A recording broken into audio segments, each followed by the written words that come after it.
A new deadly storm is charging through the eastern Caribbean, threatening islands already wrecked by Irma. At least one person is dead after Category 5 Hurricane Maria slammed into Dominica overnight, tearing roofs off homes and leaving behind a trail of destruction.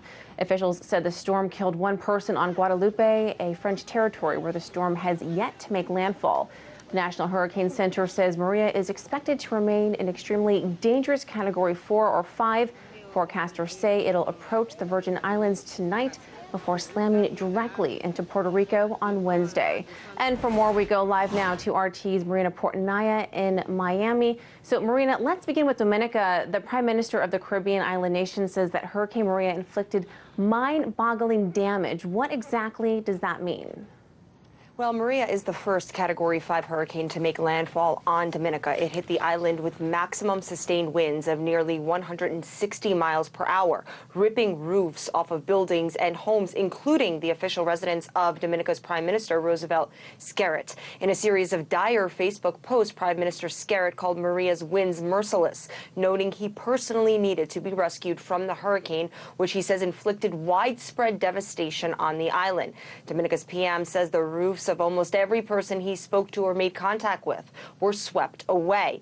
Now, the immediate priority is to rescue those trapped in the rubble and provide medical care to the injured. The Prime Minister is pleading for helicopter support from other countries to help in rescue efforts. 146 shelters were reportedly opened to house citizens evacuated from low-lying areas before Maria pounded the island. Now, 73,000 people live in the former French and British colony. As of this morning, phone and internet signals appear to be down, leaving the island virtually isolated. This as Dominica's airports and seaports remain inoperable. Now, the island's economy is heavily dependent on tourism and agriculture, two industries reportedly left ruined by Maria. Unfortunately, though, she is not done yet. Hurricane warnings have been posted for the U.S. And British Virgin Islands and Puerto Rico. And so, according to most forecast models, the eye of Hurricane Maria will make landfall in Puerto Rico tomorrow. As you said, the island's governor warns that it may be the biggest and potentially most catastrophic storm to hit the island in a century. Meanwhile, 70,000 are still without power because of Hurricane Irma. So how are residents preparing for their second major hurricane in only 2 weeks?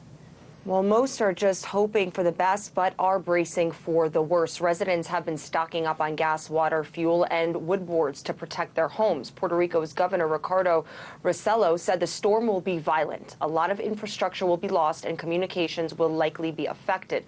The 3.5 million residents on the island have been advised to prepare to hunker down for up to 90 hours. Forecasters say 25 inches of rain could fall in some areas. Those living in flood-prone, mudslide-prone, or coastal areas have been urged to evacuate to one of the hundreds of shelters that have opened. Meanwhile, many people displaced by Hurricane Irma are still sleeping in shelters.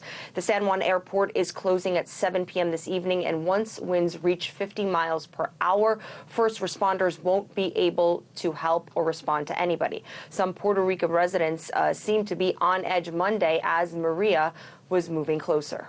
We already filled up the 600-gallon tank of gas. We've had this since Irma. Thank God we never used it. We are looking for panels to cover up the last doors that remain unprotected. The problem in Puerto Rico is the electricity and water go out. The power system is precarious. Let's face the problems and try to solve them with the things that we currently have. What worries me most is having already gone through one, another comes just after.